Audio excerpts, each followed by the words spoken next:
Adlaw nga Huwebes karon mga kaigsuunan. Petsa 5 sa bulan sa Enero tuig 2023. Ang pagbasa kinutlo gikan sa Ebanghelyo sumala ni San Juan kapitulo 1 bersikulo 43 ngadto sa 51.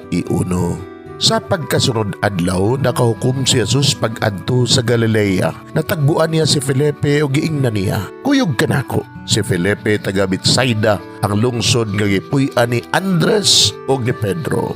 Nakita ni Felipe si Nathaniel o giingnan. "Nakita namo ang gihisgutan ni Moises sa basahon sa balaod o gihisgutan usab sa mga propeta." Siya mao si Jesus, ang anak ni Jose nga taga Nazaret. "May maayo bagod nga gikan sa Nazaret?" nangutana si Nathaniel. "Dali diri og tanawa," mitubag si Felipe. Sa pagkakita ni Jesus kang Nathaniel nga nagpadulong kaniya, miingon siya, "Ani ay tinungod gayon nga Israelita og hingpit ang iyang pagkamatinud-anon. Nganong nakaila ka man kanako?" nangutana si Nathaniel kaniya. Si Jesus mitubag, "Nakita ko ikaw didto sa ilalom sa kahoyng igera sa wala ka patawga ni Felipe." Si Nathaniel mitubag, "Magtutudlo, ikaw mao ang anak sa Dios. Ikaw ang hari sa Israel."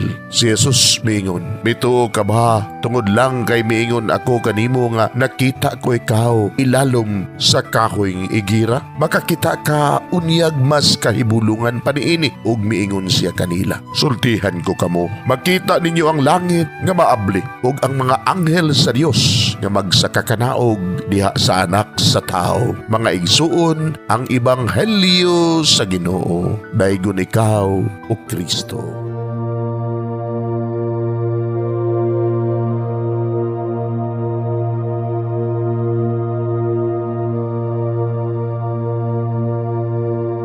Pagampo sa dili pa magsugod sa trabaho.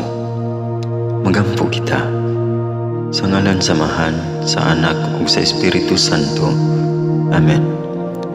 Langit nun namong Amahan, sa among pagsulod nining trabahoan, among gidala ang imong presensya uban kanamo.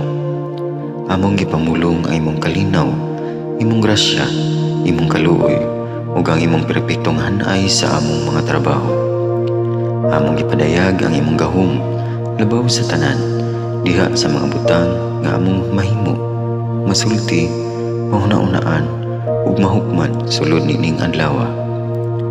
Ginoo, nagapasalamat kami sa gasa sa kinabuhi niining bagong adlaw, niining kahigayunan nga kami nakasulod sa trabaho ug mamahimong parte niining nga grupo. Salamat sa mga gasa nga imong gitugyan kanamo. Hamong gamiton kini diha sa pagimaya kanimo.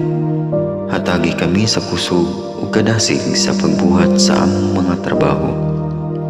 Panalangini ang among mga proyekto, mga ideya ug kusog. Aron sa ingon, bisan sa pinakagamay namong mga kalampusan, magahatag kini sa imong himaya. Ubani kami Ginoo sa among pagtrabaho nining adlaw. Puna kini nga lugar sa inspirasyon ug kusog. Tabangi kami nga magtrabaho isip usa ka grupo nga mapakita sa usag-usa ang kamaayo. Himuha kami nga maayo nga makabot namo ang mga butang nga kinahanglan namong buhaton. Himuha kini nga lugar nga puno sa kalipay ug panagihigalaay.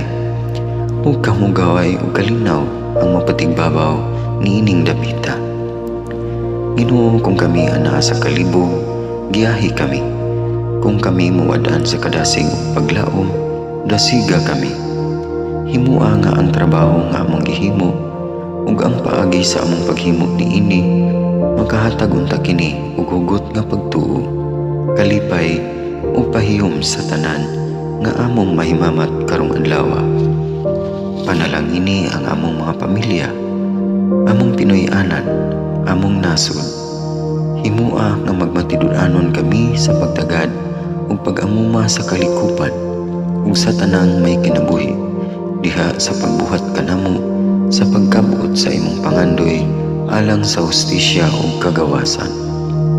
Ug Ginoo, sa among pagbiya nining lugar, tagay kami sa imong panalangin ug kaluoy sa among pagbiyahe. Panalangini ang among mga pamilya ug Pinoy-anan nga anaon ta sa maayong kahimtang sama sa among pagbiya kanila. Ginoo, salamat sa tanang butang nga imong nabuhat sa tanang butang nga imong gibuhat ug sa tanang butang nga imong buhaton pa. Sa ngalan ni Jesus, among giampo diha sa tumang pagigugma ug pagpasalamat. Amen. Sa ngalan sa Amahan, sa Anak ug sa Espiritu Santo. Amen.